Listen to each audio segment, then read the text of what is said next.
Assalamualaikum warahmatullahi wabarakatuh. Alhamdulillahilladzi bi ni'matihi tatimmus shalihat.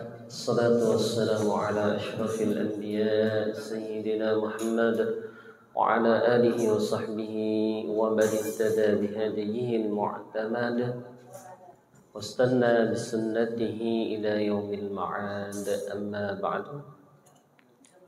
Rabbi shrah li sadri wa yassir li amri wahlul 'uqdatam min lisani yafqahu qawli. Allahumma arzuqna fahman nabiyyin, hifdzal mursalin, wa ilhamal malaikatil muqarrabin bi rahmatika ya arhamar rahimin. Subhanaka la ilma lana illa ma 'allamtana innaka antal alimul hakim. Al-mukarramun wal muhtaramun yang kita muliakan bersama para guru, para asatidz dan seluruh tokoh masyarakat, yang juga kita muliakan segenap pengurus dan seluruh jamaah Masjid Darussalam At-Taqwa yang mudah-mudahan senantiasa dimuliakan oleh Allah Subhanahu wa taala. Puji syukur alhamdulillah di pagi yang mulia ini Allah kembali pertemukan kita, ya tadi disebutkan masih dalam suasana hari tasyrik. Mudah-mudahan segala rangkaian ibadah kita, baik yang wajib maupun yang sunnah, wabil khusus untuk yang tidak berangkat haji, yang melaksanakan ibadah kurban, puasa sunnah kita senantiasa diterima di sisi Allah Subhanahu wa taala, lebih mendekatkan diri kita kepada Allah dan menjadikan kita sebagai orang-orang yang berpredikat, orang-orang yang bertakwa, sebagaimana difirmankan oleh Allah Subhanahu wa taala, dan yanalallahu luhumuha wa la dima'uha walakin yanaluhu taqwa minkum. Yang sampai ke Allah itu dari hewan kurban itu bukan dagingnya, bukan juga darahnya, tapi yang akan sampai kepada Allah adalah ketakwaan kita yang melandasi aktivitas kita kemudian rela untuk berkurban. Mudah-mudahan kita doakan sekali lagi saudara-saudara kita yang berangkat ke Baitullah melaksanakan ibadah wajib haji menjadi haji yang mabrur, dan saudara-saudara kita termasuk kita di dalamnya yang tidak berkesempatan tahun ini lalu kemudian melakukan ibadah-ibadah sunnah, baik itu kurban maupun puasa sunnah dan sedekah lainnya, mudah-mudahan diterima di sisi Allah Subhanahu wa taala. Kita doakan membaca surah Al-Fatihah dan juga sekaligus untuk ta'lim kita buka awal ta'lim ini dengan harapan semoga Allah berikan pemahaman yang utuh terhadap agama kita. Mudah-mudahan apa yang nanti dibahas menjadi ilmu yang bermanfaat. Ala hadhihi niyyah wa ala kulli niyyatin salihah wa ila hadratin nabiy mustafa rasulillah sallallahu alaihi wasallam. Al-Fatihah. A'udzu billahi minasy syaithanir rajim. Bismillahirrahmanirrahim. Alhamdulillahi rabbil alamin. Ar-Rahmanir Rahim. Maliki yaumiddin. Iyyaka na'budu wa iyyaka nasta'in. Ihdinas siratal mustaqim. Shiratal ladzina an'amta 'alaihim ghairil maghdubi 'alaihim waladdallin. Baik Bapak Ibu yang dimuliakan Allah, ya. Walaupun momentumnya masih momentum Idul Adha, masih momentum sate dan soto, tapi kita tetap membahas pagi hari ini insyaallah seputar harta waris. Mudah-mudahan ada harta waris yang bisa Allah berikan tahun depan, kita bisa kurban satu orang satu sapi insyaallah. Baik Bapak Ibu yang dimuliakan Allah Subhanahu wa taala, di pertemuan terakhir, di pertemuan-pertemuan sebelumnya kita sudah membahas tentang motivasi, alasan kenapa kita belajar tentang ilmu waris, ya. Biasanya pembahasan setelah itu akan dilanjutkan tentang perbedaan antara hibah, wasiat, dan waris. Ini pertemuan terakhir sudah kita bahas belum, Pak? Kita coba bahas ya. Kalau belum, kita coba bahas perbedaan antara waris, hibah dan wasiat, atau sebaliknya hibah, wasiat dan waris ya.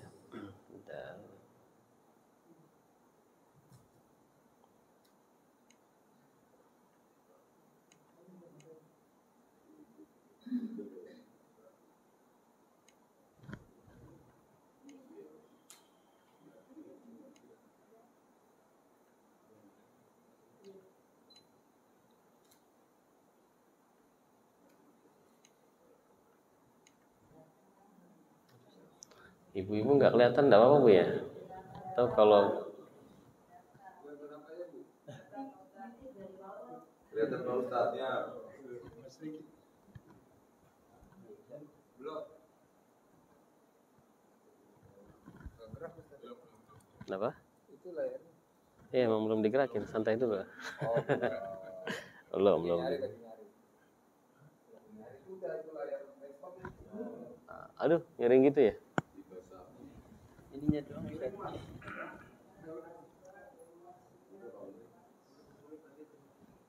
Ajar dulu sebentar.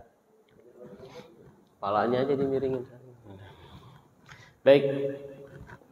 Pembahasan antara hibah, wasiat dan waris, kalau kita merujuk pada buku-buku literasi fikih kita, tentu ini pembahasan yang cukup panjang ya, tapi kami mencoba untuk meringkas seringkas mungkin ya, sepadat mungkin. Mudah-mudahan ini tidak mengurangi esensi daripada pengertian tentang hibah itu sendiri. Baik itu hibah, waris, wasiat ataupun waris. Yang terpenting dari pembahasan ini adalah bagaimana nanti kita bisa membedakan akad yang terjadi dalam pemberian harta di masyarakat atau di keluarga kita. Karena banyak orang yang terkadang tertukar dalam mendefinisikan 3 akad ini. Karena masing-masing nanti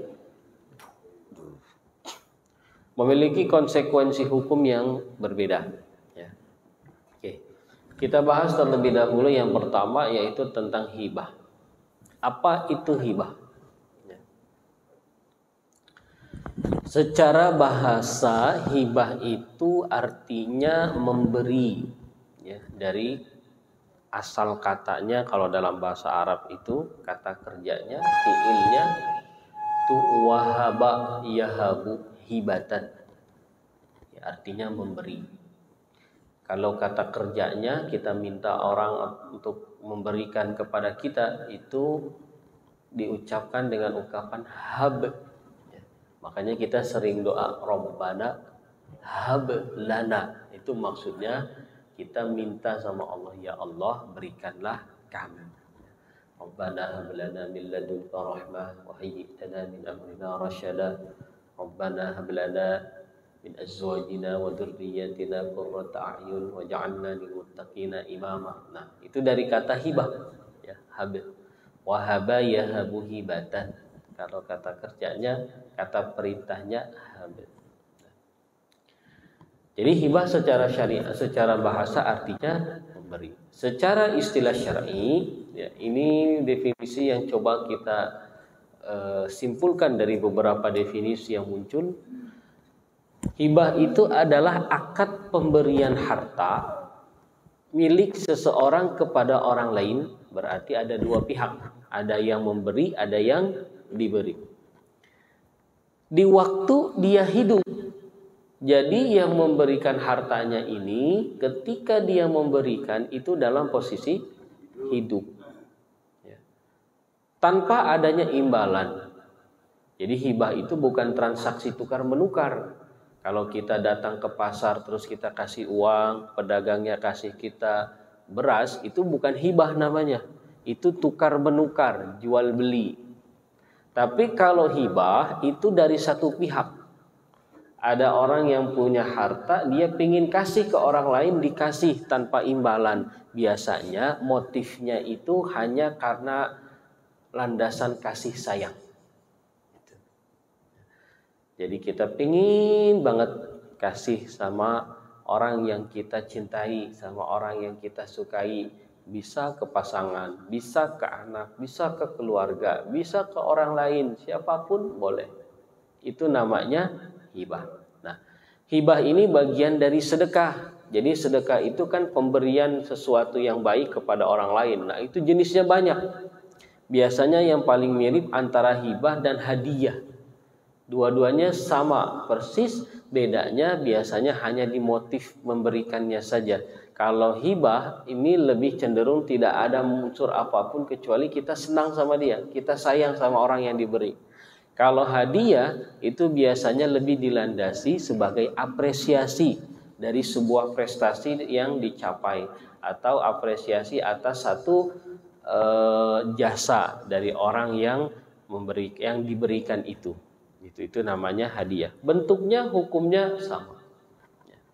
Apa yang paling menonjol dari hibah ini? Perhatikan dari definisinya. Yang pertama, akad pemberian harta milik. Jadi jelas ada serah terima. Artinya apa? Kalau nanti sudah terjadi satu pemberian hibah, maka harta itu sudah berpindah miliknya. Misal, yang berkaitan dengan harta keluarga, terkadang muncul pertanyaan begini, Pak Ustadz, ini Bapak sudah meninggal, tapi dulu waktu hidup sempat memberikan harta ini, ya misalkan tanah, itu sempat diserahkan, diberikan kepada saya. Apakah ketika sekarang Bapak meninggal, saya ya, sebagai anak itu berhak mendapatkan waris lagi apa tidak? Atau kadang pertanyaannya muncul dari keluarga yang dia nggak pernah dapat hibah. Ada ayah misalkan punya beberapa orang anak, si kakak dulu pernah dapat hibah, adiknya kadang suka nanya, Pak Ustadz, itu kan kakak saya dulu waktu hidup udah pernah dikasih sama bapak. Terus kalau sekarang bapak meninggal ada harta, dia dapat lagi nggak? Gitu ya, nadanya udah begitu. Dia dapat lagi nggak? Kayaknya nggak redo kakaknya tuh dapat waris karena dulu sudah dapat hibah. Padahal hibah dan waris itu dua hal yang berbeda. Kalau masih hidup ada orang bagi-bagi harta, ada orang kasih harta, itu hibah. Siapapun yang dapat, alhamdulillah dapat rezeki. Kalau nanti tiba-tiba yang ngasih meninggal, kemudian yang dikasih hibah dulu ternyata dia bagian dari ahli waris, dia dapat lagi. Gitu. Tidak peduli dulu sudah dapat hibah atau belum, berapapun besarannya. Cuma kan kadang kita seperti itu. Karena ini berkaitan dengan harta. Harta itu erat kaitannya dengan nafsu, dengan syahwat. Dan itulah gerbang setan masuk menggoda kita. Kadang kita kalau udah yang urusannya duit, itu syahwat setan itu luar biasa. Jangankan warisan yang berpuluh-puluh juta sampai ratusan juta, ya, daging kurban yang cuma seplastik aja, itu karena berkaitan dengan harta, syahwat kita muncul, setan itu masuk, ya. Padahal cuma seuprit, gak sampai sekilo, ya. Tapi kita terkadang rela melakukan hal-hal yang tidak diridhoi Allah demi untuk menuruti syahwat kita, gitu ya. Jadi hibah itu adalah pemberian ketika seseorang masih hidup. Nah, berapa jumlahnya? Bebas. Kalau untuk hibah tidak ditentukan. Bapak punya duit, pengen kasih ke anak, ya. Mau berapa-berapanya tidak ada masalah. Mau kasih ke istri yang pertama lebih banyak dari yang kedua atau sebaliknya, atau disamakan, ya, boleh. Mau si bontot lebih banyak dari yang tua, boleh. Mau sebaliknya, boleh. Cuma nanti perhatikan, kalau pemberian hibah ini berkaitan dengan orang-orang terdekat, ya, khususnya untuk anak-anak kita, maka sebagai orang tua harus bijak. Jangan sampai ada kecemburuan di antara mereka. Kalau bisa diupayakan bagi seadil-adilnya. Dan adil itu tidak mesti sama, tapi proporsional. Begitu. Yang ketiga, poin tentang hibah ini yang menarik nanti dari sisi penerimanya. Hibah itu boleh diberikan kepada siapapun, baik itu ahli waris ataupun bukan. Ya, Bapak Ibu punya harta, ingin kasih hartanya ke anaknya waktu masih hidup, boleh apa tidak? Boleh. Itu bukan waris. Ibu mau kasih ke jamaah masjid juga boleh, walaupun tidak ada hubungan keluarga. Ibu sekarang punya rumah mewah, terus ibu mau kasih ke saya terima, boleh. Ya, karena kita akadnya hibah, walaupun kita bukan keluarga, tidak ada urusan darah, maka itu boleh. Jadi hibah itu simpelnya pemberian harta dari seseorang kepada orang lain ketika masih hidup, kapanpun, berapapun, kepada siapapun. Gitu. Sampai sini bisa dipahami Bu ya?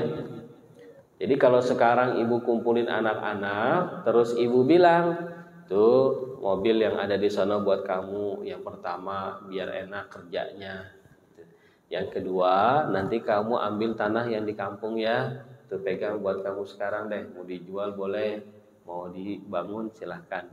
Nah kamu yang bontot udah dipegang di rumah nih, buat bekal ntar. Nah, biasanya kan gitu. Kalau itu diucapkan ketika hidup, diberikan ketika hidup dan diterima oleh si anak ketika hidup, apalagi kemudian sampai tercantum rumahnya langsung dibalik nama, surat-suratnya, maka saat itu juga berpindah kepemilikan kepada anak, dan itu akadnya adalah hibah. Enggak sama Ustadz, itu mobilnya cuma harga sekian, sementara ini rumah kan nanti harganya makin naik, kalau mobil makin turun. Enggak apa-apa, itu suka-suka yang punya harta gitu loh. Ya. Jadi kalau sekarang umpama ada ibu bapak yang misalkan, Ustadz, nih saya ada harta lumayan banyak, saya pengen deh mumpung masih hidup saya bagi-bagi, biar nanti kalau saya udah meninggal dunia, anak keturunan saya, keluarga saya nggak usah ribut lagi ngurusin waris. Boleh apa tidak? Boleh. Bagi-bagi aja sekarang, habisin. Nanti saya tinggal di mana Ustadz? Kalau misalkan hartanya dikasih sekarang, nah itu bab lain. Yang penting hibah itu adalah pengertiannya sekali lagi, pemberian harta dari seseorang kepada orang lain ketika orang itu masih hidup, ya, diberikan kepada siapa saja boleh, jumlahnya berapapun juga boleh. Baik, sampai sini terkait hibah, ada yang mau ditanyakan? Tentang hibah dulu ya, jangan meluas ke yang lain. Monggo Pak. Jadi bagaimana kalau ada seorang tua memberikan hibah kepada anaknya, tapi saudara lainnya itu tidak tahu, dan hanya bisa disaksikan pamannya. Setelah meninggal orang tua itu, si saudara tadi menanyakan, padahal kita sudah dikasih hibah sama orang tua. Ya, baik. Jadi secara syariat akad hibah itu sebenarnya sudah sah ketika terjadi ijab dan kabul. Nih buat kamu, diterima. Ya, terima itu bisa jadi dalam bentuk nanti, bisa jadi dia ngomong oke, saya terima, atau bisa jadi dia tidak bicara tapi memang diterima surat-suratnya misalkan. Pokoknya sudah terjadi serah terima antara yang memberi dengan yang diberi, itu sudah sah Pak secara syar'i. Gitu. Nah, tapi alangkah baiknya apabila akad hibah ini untuk menghindari hal-hal yang tidak diinginkan di kemudian hari, memang baiknya diberikan legalitas, supaya kalau di kemudian hari ada yang mempermasalahkan seperti kasus Bapak tadi, itu ada bukti. Kalau bisa ditulis hitam di atas putih, ada saksinya pula. Kalau sekarang mungkin kalau bisa lebih formal lagi dibikin notaris. Jadi nanti ada namanya surat hibah gitu. Kalau misalkan tidak ada seperti itu, bagaimana? Sah apa tidak sah? Nah, urusan kemudian ada orang yang tidak percaya, berarti bagaimana kita membuat dia percaya? Bisa saja orang yang diberikan kemudian sampai dia bersumpah, ya demi Allah ini sudah dikasihkan ke saya. Kalau saya misalkan berbohong, maka saya siap menanggung dosa dan murka Allah Subhanahu wa taala. Gitu. Jadi akad hibahnya sah. Ya. Tapi ini untuk preventif ke depan, pencegahan. Kalau nanti suatu saat kita ingin menghibahkan harta dalam bentuk yang cukup besar, baiknya diberikan legalitas formal, Pak. Seperti itu. Ya. Kalau duitnya cuma 10.000 nggak perlu dikasih surat hibah, ya kasih aja gitu. Materinya 12.000 kan gitu. Jadi sama hibah itu seperti itu Pak. Ketika misalkan kita iseng ada saudara main ke rumah, saudara jauh, terus begitu dia mau pulang, ya kita kasih bingkisan nih buat di rumah atau anaknya buat jajan. Itu juga hibah sebenarnya. Dan itu sah gitu.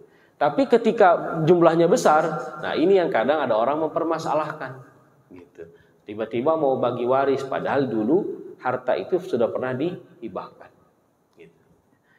Jadi hibahnya sah kalau betul sudah terjadi, tinggal bagaimana kita meyakinkan orang lain bahwa itu sudah betul terjadi hibah ya. Biasanya kalau tidak ada perjanjian itu mentok-mentoknya orang itu bersumpah dia gitu.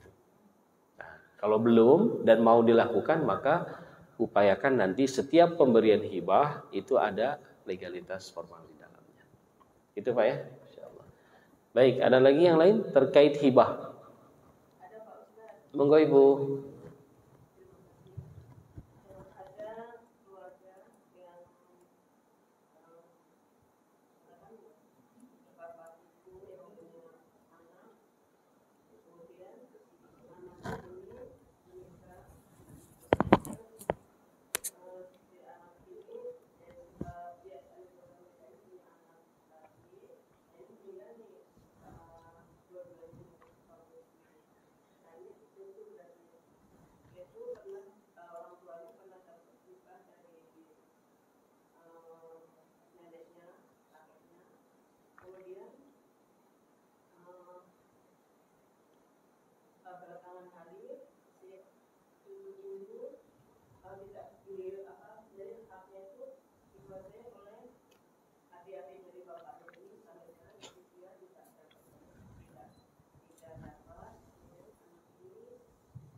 Ya, mestinya saya ulangi Bu ya. Jadi ada kita sebutlah seorang ibu atau bapak, dia punya anak ya.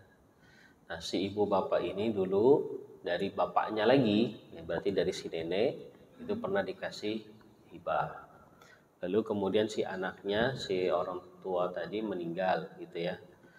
Tapi harta hibahnya dikuasai oleh adik-adiknya, adik-adik dari si kakek berarti ya.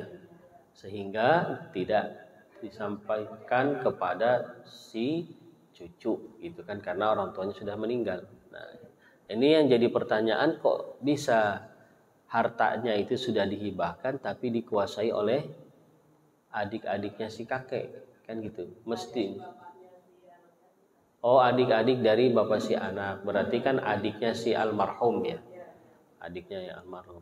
Nah, ini yang jadi pertanyaan, kenapa bisa kemudian dikuasai? Mestinya ketika itu dinyatakan sebagai hibah, maka 100% harta itu berpindah dari si kakek kepada anaknya yang meninggal ini gitu. Jadi setelah terjadi hibah itu Bu, 100% harta itu milik si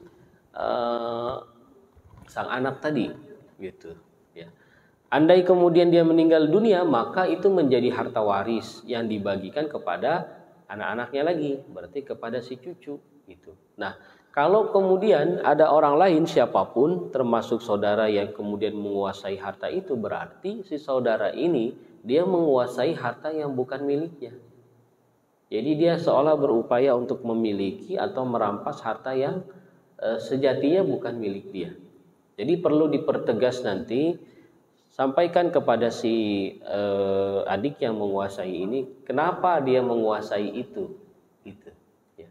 Kalau mungkin kita husnudzon, bisa jadi mungkin niatnya baik, sebenarnya itu jatah untuk si cucu, tapi karena cucunya masih kecil lalu kemudian dipegang dulu sama dia. Nah, itu boleh, tapi nanti ketika si cucu sudah besar itu harus dikembalikan. Tapi kalau kemudian dia mungkin merasa bahwa ini kan harta dari bapak saya gitu, berarti saya yang lebih berhak untuk menguasai itu ketimbang kamu sebagai cucunya. Nah, itu yang jadi masalah. Jadi harus disampaikan bahwa tidak, harta ini sudah dihibahkan kepada almarhum. Ketika almarhum meninggal, maka harta hibah ini merupakan waris. Nah, nanti yang kita bahas di sini terkait ilmu waris, disitulah kita akan mencari tahu bagaimana pembagian tentang ilmu waris itu. Begitu Ibu ya. Jadi si yang menguasai sekarang, dia menguasai harta yang bukan miliknya, dan itu kezaliman, ya, tidak boleh terjadi seperti itu. Baik, ada yang lain terkait hibah? Monggo.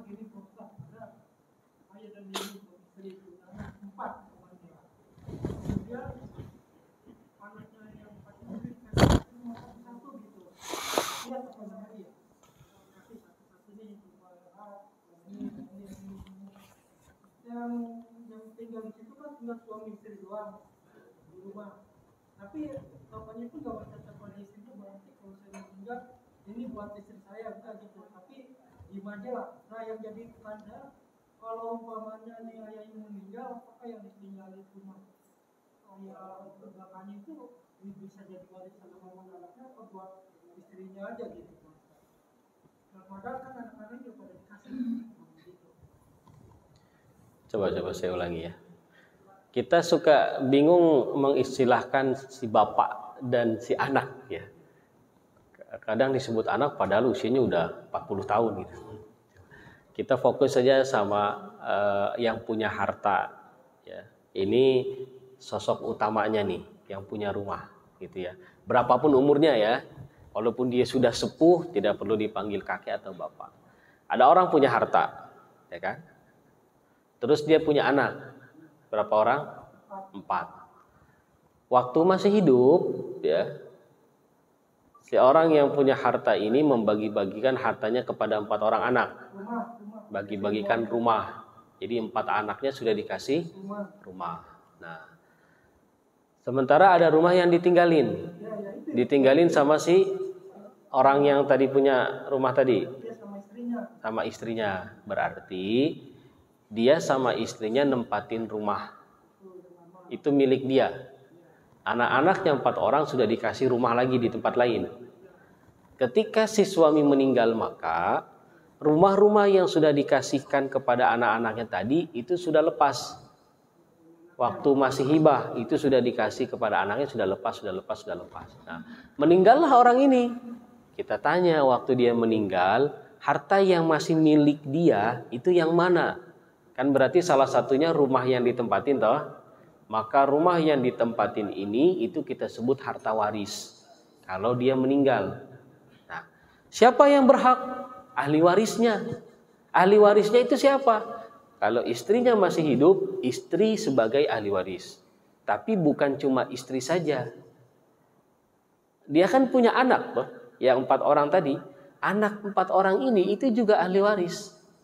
Jadi nanti rumahnya itu dibagi antara si istri dan anak-anaknya. Walaupun anaknya kan dulu sudah dapat. Ini pertanyaannya yang tadi kan. Itu biasanya istri akan bilang, lu kan udah dapat dulu. Ya nggak masalah. Dulu kan hibah. Sekarang waris. Gitu. Kenapa saya dulu nggak dapat? Ya salah sendiri kan. Gitu. Beda lagi. Terkadang yang tidak dapat ini merasa iri. Gitu. Seolah-olah yang sudah dapat dulu jangan dapat lagi. Makanya sekarang kita pertegas nih, akadnya beda antara hibah dengan waris. Dulu si bapak kasih rumah ke anak-anaknya itu hibah. Selesai, tidak ada urusannya dengan waris. Si bapak kemudian meninggal, anaknya juga dapat lagi sebagai ahli waris. Gitu. Kan tadi pertanyaannya, apakah rumah ini kemudian milik si istri? Tidak, bukan punya istri, itu milik ahli waris. Siapa ahli warisnya? Istri salah satunya dan 4 orang anaknya. Kalau anaknya ada laki-laki dan perempuan, berarti ahli warisnya istri dan anak-anaknya saja. Bahkan almarhum ini waktu meninggal punya orang tua enggak? Orang tuanya masih hidup tidak? Kalau masih hidup, orang tuanya juga sebagai ahli waris. Gitu.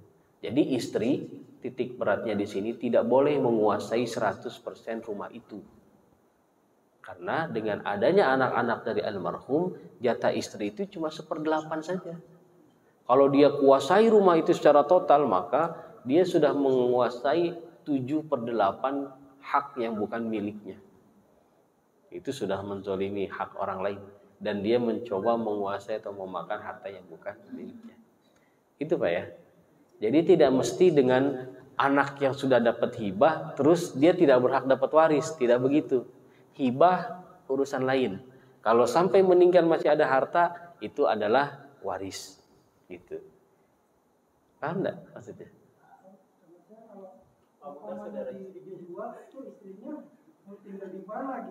Itu bab lain ya. Ini kan kebetulan yang punya harta warisnya lagi ada rumah. Coba kalau pertanyaannya buat suami istri yang ngontrak, apa yang mau dijual? Dijual nggak dijual? Pertanyaannya abis ini mau ngontrak di mana kan tetap gitu. Mau tinggal di mana kan gitu. Ya, maksudnya apa? Gini, kondisi seseorang itu tidak bisa kemudian merubah hukumnya gitu loh. Hukumnya sudah tepat. Kebetulan ini terjadi pada kasus orang yang seperti itu kan gitu. Misalkan kalau pertanyaannya nanti kalau dibagi waris istrinya tinggal di mana? Ya sudah, rumah itu dijual lalu kemudian dibagi waris. Si istri dapat uang toh. Dari hasil uang itu beliin rumah baru. Nggak cukup Ustaz. Ya wis ngontrak misalkan. Kan gitu. Paham ya? Jadi kalau yang saya pahami pertanyaannya ini kan lebih memikirkan nasib si istri gitu kan. Nah, itu baik tapi tidak bisa kemudian merubah status hukum yang sudah ditetapkan ini gitu loh. Jangan sampai karena landasan kasihan lalu kemudian menyalahi hukum. Bisa rumah itu dikasih ke istri 100%. Bagaimana caranya? Kasih tahu, "Ma, rumah ini tuh rumah waris ya. Dibagi untuk mama, untuk kami anak-anaknya." Oke. Lalu anaknya bilang, "Karena kami dulu sudah dapat hibah dari bapak, sekarang jatah waris yang kami dapatkan, kami kasih deh buat mama. Udah rumah ini ambil buat mama 100%. Nah, kalau begitu bisa. Tapi pemberian dari anak-anak kepada ibunya, itu namanya hibah lagi. Gitu. Jadi harta dari si suami tadi dibagi waris dulu, masing-masing dapat, yang anaknya ngasih ke si ibunya. Jadi rumah itu milik si istri. Yang salah kadang istrinya yang duluan pasang badan. Lu udah dapet, diem ya. Nah, ini jatah gua. Nah, itu yang tidak tepat. Gitu. Bisa dipahami Pak ya? Insyaallah. Baik. Masih ada terkait hibah dulu. Monggo Pak. Misalnya saya cuma punya satu koin, nah terus saya kasihkan, saya hibahkan sama anak saya yang saya sebelumnya. Kira-kira adakah yang lainnya? Kenapa? Saya cuma punya satu koin, terus dikasih saya ke hibahkan sama anak yang saya senangi. Iya. Nah, terus saya kasihkan ke dia, terus yang lainnya Tidak dikasih. Pertanyaannya? bukan adakah yang lainnya? Dari sisi dosa atau tidak dosa, tapi ini berkaitan masalah etik. Pernah terjadi kasus yang sama di masa Rasulullah SAW dan diadukan kepada Rasul. Ya, singkatnya, Rasulullah kemudian memberikan nasihat jangan seperti itu. Gitu. Jadi ini lebih kepada menjaga perasaan si anak, jangan sampai timbul masalah antara mereka gara-gara hibah kita.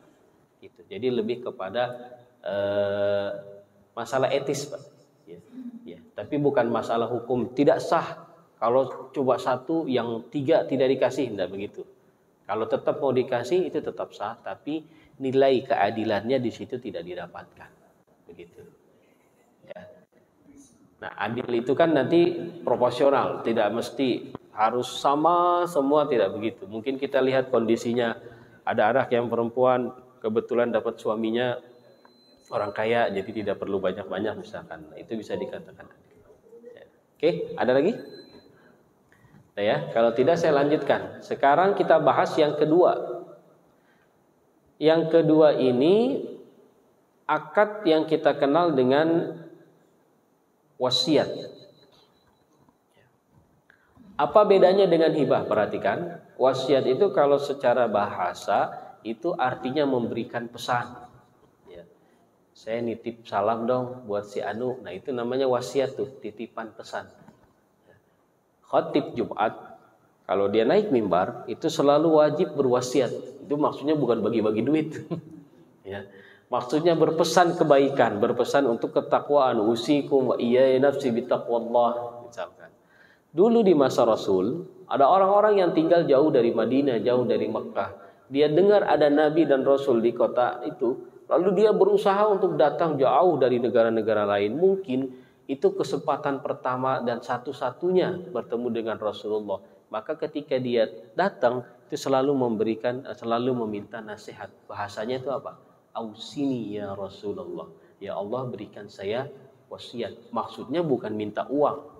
Ya, maksudnya berikan bekal nasihat yang berharga buat dia. Ini secara bahasa. Ya.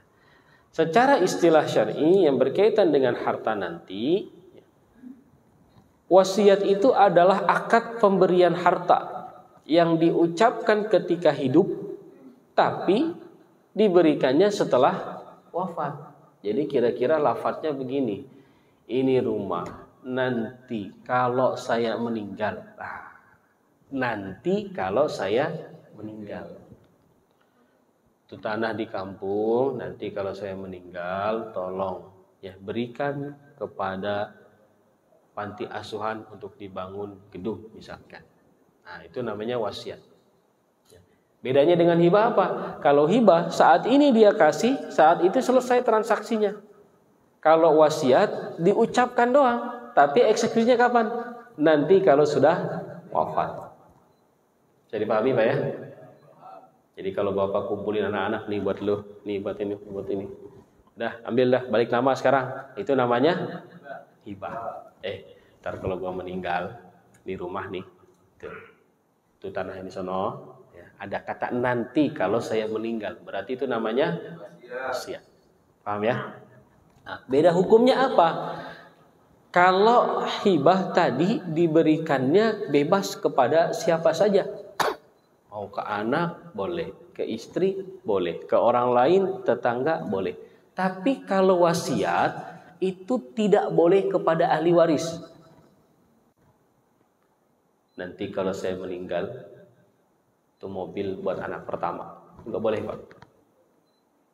Kenapa? Anak itu ahli waris. Jadi kalau kita mau meninggal punya mobil, enggak usah dibilang begitu ke anak, meninggal aja. Iya, pasti mobilnya jatuh ke anak. Dengan cara apa? Nanti yang ketiga itu namanya. Dengan cara waris. Ketika ada orang meninggal, tahu-tahu ada harta. Hartanya kemana nih? Jatuh ke anaknya. Nah, itu waris namanya. Jadi anak yang sudah pasti dapat waris ini tidak boleh menerima wasiat lagi. Wasiat itu harus diberikan kepada orang lain yang tidak termasuk ke dalam ahli waris. Ya. Dulu saya pernah ngaji di Darussalam At-Taqwa, ada ustadz ngejelasin waris itu kan. Nanti kalau mamah meninggal, ini rumah mamah yang paling gede, tuh kasihin ustadz itu. Nah. Boleh nggak Bu? Boleh, karena kita tidak ada urusan saudara. Saya bukan ahli waris ibu. Tapi kalau ibu bagi rumah itu, nanti ini rumah ini buat si bontot ya, kalau gua meninggal, itu salah. Oke? Saya ulangi. Kalau hibah boleh dikasih ke siapa saja. Mau ke ahli waris, mau ke selain ahli waris boleh. Tapi kalau wasiat harus diberikan kepada selain ahli waris. Oke? Yang kedua, kalau hibah jumlahnya bebas. Mau sedikit, mau banyak, mau semuanya harta dihabisin, dibagi-bagi boleh. Tapi kalau wasiat, karena ini diberikan kepada orang lain, maka jumlahnya tidak boleh lebih dari 1/3. Gitu. Jadi kalau Pak Eko punya 3 triliun, 1 triliun aja ke saya Pak. Gitu. Jangan semuanya. Yang 2-nya buat siapa? Yang 2-nya buat anak-anaknya. Itu yang disebut waris. Jadi jangan sampai kita semangat memberikan sedekah kepada orang lain, lalu kemudian ahli waris kita terlantar. Itu pernah terjadi dulu. Di masa Rasulullah SAW ada sahabat yang saking semangatnya berinfak, dia bilang, saya mewasiatkan semua harta saya untuk kepentingan Islam. Kata Rasulullah, jangan. Ya sudah, kalau nggak boleh semua, setengah deh Rasul. Nah, kata Rasul. Ya. Oke, kalau nggak boleh setengah, 1/3. Nah, baru kata Rasulullah, ya. Kalau 1/3 boleh, itu aja sudah cukup. Itu 2/3-nya kemana? Nah, kamu wafat 2/3 itu menjadi harta waris, dibagikan kepada ahli warisnya. Paham ya? Nah, kekeliruan kita biasanya lebih memandang wasiat itu adalah pesan yang wajib dilakukan apapun kontennya. Jadi kalau ada orang meninggal, ahli warisnya bilang nanti, dulu bapak itu pernah berwasiat, gitu. Si bapaknya dulu nggak ngerti wasiat yang benar kayak gimana, anak-anaknya juga nggak ngerti. Akhirnya mereka bingung, ini gimana ya Pak Ustadz? Pengen dibagi waris, tapi ada wasiat, wasiatnya bertentangan dengan waris. Kita pakai yang mana? Nah, ini pertanyaan yang paling sering muncul. Mestinya kalau wasiatnya itu betul ditujukan kepada orang lain, tidak lebih dari sepertiga, maka tidak akan ada perbenturan antara wasiat dan waris. Contohnya begini, kita pengen bagi Ustadz seperti syariat, laki-laki itu anak laki-laki 2 kali bagian dari anak perempuan. Tapi dulu bapak pernah bilang, kalau saya meninggal, rumah ini buat si bontot perempuan. Lah, kalau si bontot dapat rumah ini, itu harganya udah bukan lagi 2:1, ya. Itu harganya kami yang laki-laki 1, dia 5, kan gitu. Jadi mana yang perlu dilakukan? Nah, kan gitu. Pertama saya akan bilang, itu wasiat bapak salah, Bu. Itu wasiat bapak salah. Tidak apa-apa kalau tidak dilakukan. Kita bagi saja hartanya sesuai dengan waris. Nah, kalau masih tetap pengen mewujudkan keinginan bapak, mungkin dulu bapak sayang banget sama si bontot, ya sudah, begitu selesai bagi waris, ya, orang-orang yang dapat waris ini menghibahkan bagiannya kepada si bontot. Pada akhirnya rumah itu tetap milik si bontot. Tapi itu bukan pembagian waris, itu hibah dari anak-anak yang lain yang menyedekahkan bagian hartanya kepada si bontot. Nah, dapat dua-duanya toh. Pembagian warisnya sesuai syariat, lalu kemudian semuanya mewujudkan keinginan si ayah waktu hidup untuk memberikan rumah itu ke si bontot. Makanya bapak-bapak, ibu-ibu sekarang mohon maaf, yang punya harta harus paham ini, jangan sampai salah berwasiat.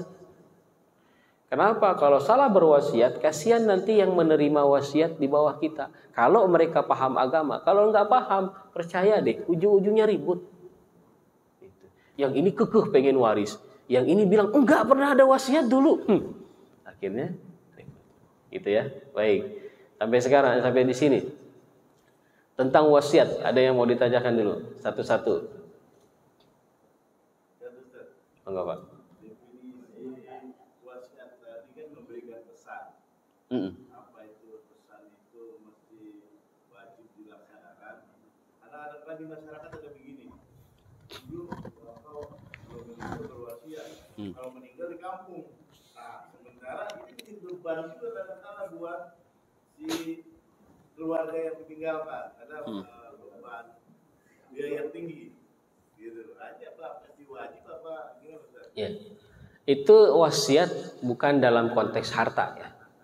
Itu pesan-pesan tadi secara bahasa wasiat itu kan memberikan pesan apapun bentuknya. Itu wasiat secara umum. Kalau yang kita bahas secara spesifik ini adalah pemberian harta. Jadi berkaitan dengan harta. Kalau saya meninggal, ini harta ini kasih ke orang lain. Artinya beda topik, ya, beda topik. Nah, apa hukumnya? Kalau dari sisi hukum nanti yang wajib itu hanya waris saja.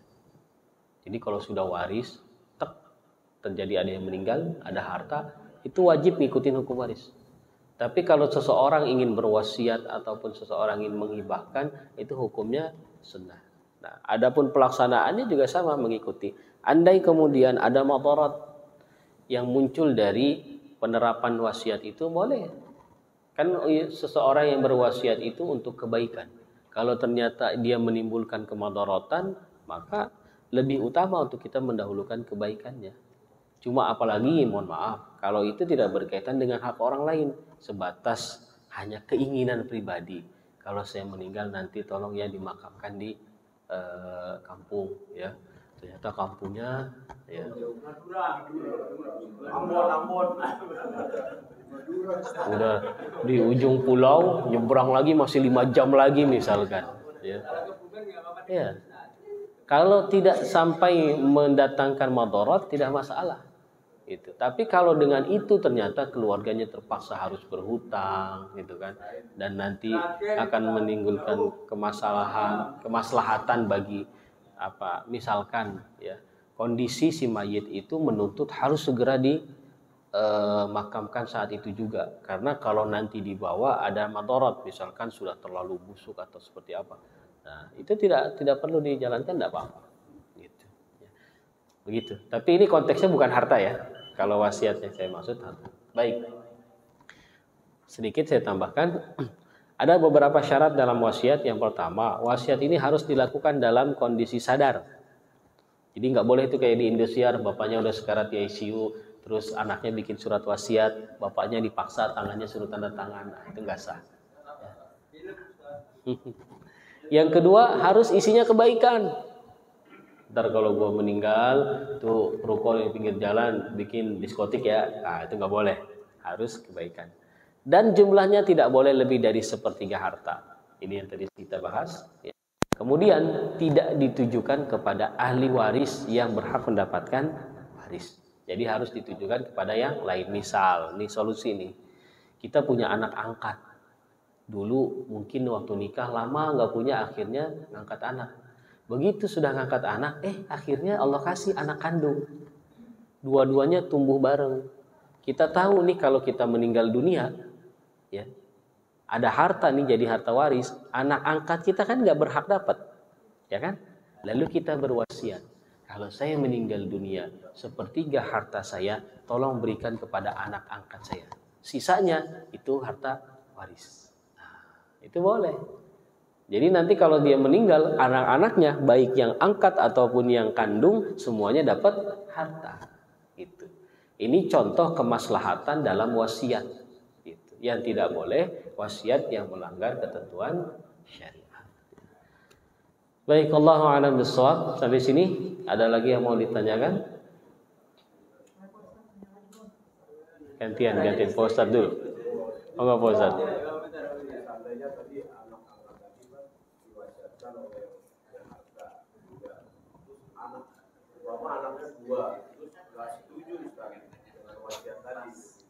Tidak ada hak bagi orang lain untuk tidak menyetujui. Karena wasiat ini kan hak prerogatif yang punya harta.